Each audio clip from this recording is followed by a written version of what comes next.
Fundamentals and ബേസിക്സിലെ third ചാപ്റ്ററിലെ 6th topic space. നമ്മൾ ഫണ്ടമെന്റൽസ് ആൻഡ് ബേസിക്സിലെ 2nd ചാപ്റ്ററിൽ വൈറ്റ് സ്പേസ് എന്ന് പറഞ്ഞ പ്രിൻസിപ്പിളിനെ പറ്റി പഠിച്ചു. സ്പേസ് എങ്ങനെ ഉപയോഗിക്കണം അല്ലെങ്കിൽ എന്തിനു ഉപയോഗിക്കണം എന്നുള്ളതാണ് നമ്മളവിടെ പഠിച്ചത്. വൈറ്റ് സ്പേസ് എന്ന് പറയുന്നത് അല്ലെങ്കിൽ സ്പേസ് എന്ന് പറയുന്നത് ഒരു ഡിസൈൻ എലമെൻ്റ് ആയിട്ടും നമുക്ക് ഉപയോഗിക്കാം.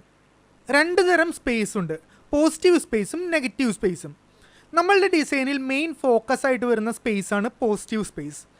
പോസിറ്റീവ് സ്പേസ് ഒഴിച്ച് ബാക്കി നമ്മുടെ ഡിസൈനിൽ വരുന്ന സ്പേസ് എല്ലാം നെഗറ്റീവ് സ്പേസ് ആണ്.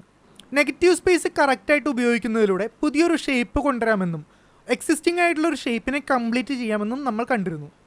വൈറ്റ് സ്പേസിൻ്റെ ക്രിയേറ്റീവ് ആയിട്ടുള്ള ഉപയോഗത്തിലൂടെ നമ്മുടെ വർക്ക് ഒരു കംപ്ലീറ്റ് സിംഗിൾ പീസായിട്ട് തോന്നിക്കാനായിട്ട് സാധിക്കും. മാത്രമല്ല രണ്ട് എലമെൻറ്റുകൾ തമ്മിലുള്ള ഡെപ്ത് വ്യത്യാസവും സ്പേസ് വഴി നമുക്ക് സൂചിപ്പിക്കാം. അതായത് ഇവിടെ സ്പേസ് എന്ന് പറയുന്നത് ഒരു ഷേപ്പ് ഇരിക്കുന്ന ഡയമെൻഷനോ അല്ലെങ്കിൽ അതിൻ്റെ പേഴ്സ്പെക്റ്റീവോ അത് മറ്റൊരു എലമെൻറ്റുമായിട്ടുള്ള ഒരു പ്രപ്പോർഷനോ അല്ലെങ്കിൽ ഫോർഗ്രൗണ്ടും ബാക്ക്ഗ്രൗണ്ടുമായിട്ടുള്ള പ്രപ്പോർഷനും ഡെപ്തിനെയും മറ്റുമാണ്. ചുരുക്കി പറഞ്ഞാൽ നമ്മുടെ ഡിസൈനിൽ ഒരു എലമെൻ്റ് ഇരിക്കുന്ന സ്പേസ്. നമ്മൾ ക്രിയേറ്റ് ചെയ്യുന്നത് 2D ഡിസൈൻ ആയതുകൊണ്ട് തന്നെ സ്പേസിൻ്റെ അല്ലെങ്കിൽ ഒരു 3 ഡയമെൻഷൻ്റെ ഇല്യൂഷനാണ് നമ്മളിവിടെ പ്രൊവൈഡ് ചെയ്യുക. ഒരു ഷേപ്പിന് വിവിധ തരം പ്രോപ്പർട്ടീസ് അപ്ലൈ ചെയ്തിട്ട് നമുക്ക് നമ്മുടെ ഡിസൈനിൽ ഡൈനാമിക് ആയിട്ടുള്ളൊരു ഫീൽ കൊണ്ടുവരാനായിട്ട് സാധിക്കും. സോ ഈ പ്രോപ്പർട്ടീസ് ഏതൊക്കെയാണെന്ന് നമുക്ക് ഓരോന്നായിട്ട് നോക്കാം. അതിന് വേണ്ടിയിട്ട് ഞാനിവിടെ കുറച്ച് സർക്കുലർ ഷേപ്സ് യൂസ് ചെയ്യുന്നുണ്ട്. ഒരു വലിയ സർക്കിളും അതേപോലെ 8 ചെറിയ സർക്കിൾസും. സോ നമ്മൾ കവർ ചെയ്യാൻ പോകുന്ന ആദ്യത്തെ പ്രോപ്പർട്ടിയാണ് പ്രോക്സിമിറ്റി.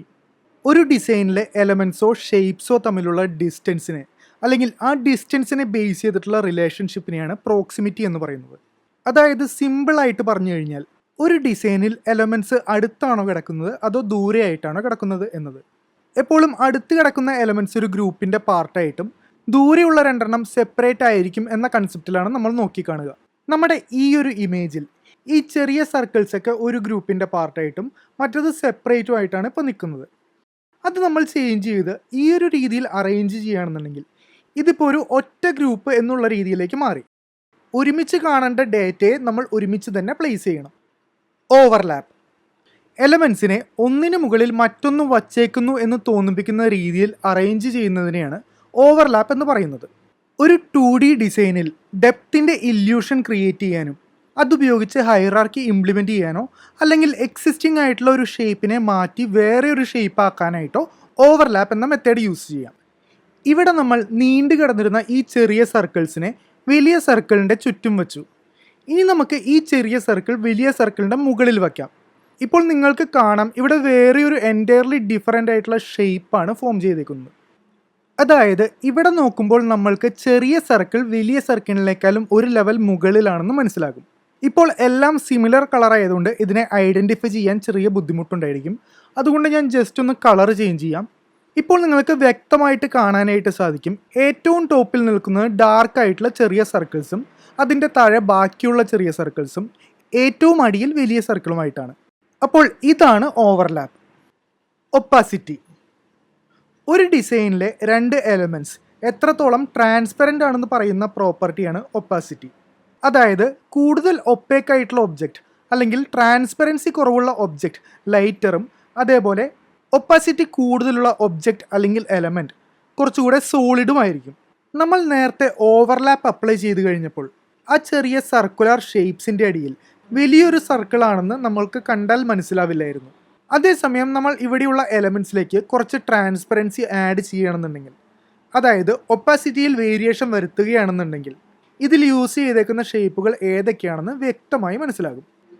അതേസമയം നമ്മൾ ഒരു കളേർഡ് എലമെൻ്റാണ് യൂസ് ചെയ്യുന്നതെങ്കിൽ അതിനനുസരിച്ചായിരിക്കും ആ ഒരു എലമെൻറ്റിൻ്റെ താഴെയുള്ള എലമെൻറ്റിൻ്റെ പ്രോപ്പർട്ടി അല്ലെങ്കിൽ കളറിന് വ്യത്യാസം വരുന്നത്. നെക്സ്റ്റ് നമ്മൾ അപ്ലൈ ചെയ്യാൻ പോകുന്ന പ്രോപ്പർട്ടീസാണ് ഷാഡോസ് ആൻഡ് ഹൈലൈറ്റ്സ്. ഒരു ഒബ്ജക്റ്റിൽ വെളിച്ചം പതിക്കുമ്പോഴാണ് അവിടെ ഹൈലൈറ്റും ഷാഡോയും ഉണ്ടാകുന്നത്.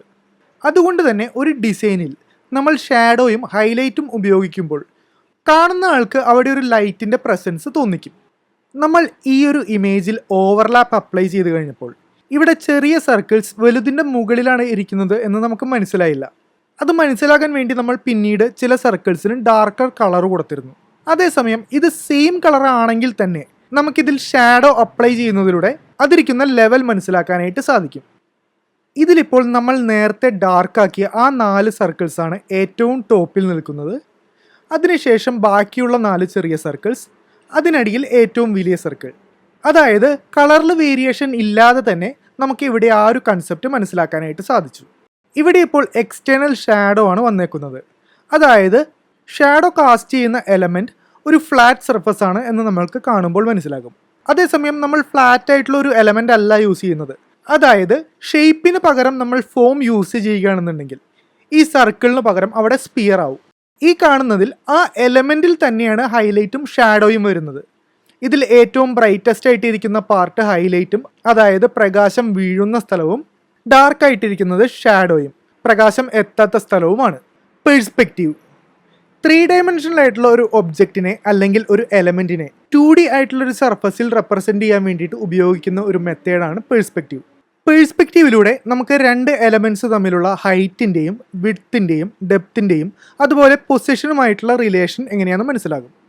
ഈ ഒരു ഇമേജിൽ നമ്മൾക്ക് എലമെൻറ്റ്സിൻ്റെ ഹൈറ്റും വിഡ്ത്തും ഡെപ്തും ഒന്നും തന്നെ മനസ്സിലാക്കാനായിട്ട് സാധിക്കുന്നില്ല. ഇതെല്ലാം ഒരൊറ്റ ഫ്ലാറ്റ് സർഫസിലാണ് കിടക്കുന്നത്. ഇതിൽ നമ്മൾ പെർസ്പെക്റ്റീവ് അപ്ലൈ ചെയ്യുകയാണെന്നുണ്ടെങ്കിൽ ഇപ്പോൾ ഈ കാണുന്നതിൽ ആ ഡോട്ട്സ് ചെറുതിൽ നിന്നും വലുതായി വരുമ്പോൾ അത് ഏറ്റവും ഡെപ്തിൽ നിന്നും മുകളിലേക്ക് വരുന്നതായിട്ട് നമുക്ക് ഫീൽ ചെയ്യും.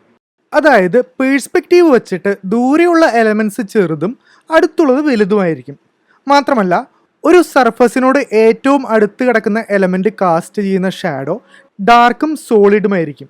അതേസമയം സർഫസിൽ നിന്ന് ഏറ്റവും ഹൈറ്റിലുള്ള ഒരു എലമെൻറ്റ് കാസ്റ്റ് ചെയ്യുന്ന ഷാഡോ ലൈറ്റും സ്മൂത്തുമായിരിക്കും. നമ്മുടെ ഈ ഒരു ഡിസൈനിൽ ഓരോ എലമെൻറ്റും അതിൻ്റേതായ സ്പേസ് എടുത്തിട്ടുണ്ട്.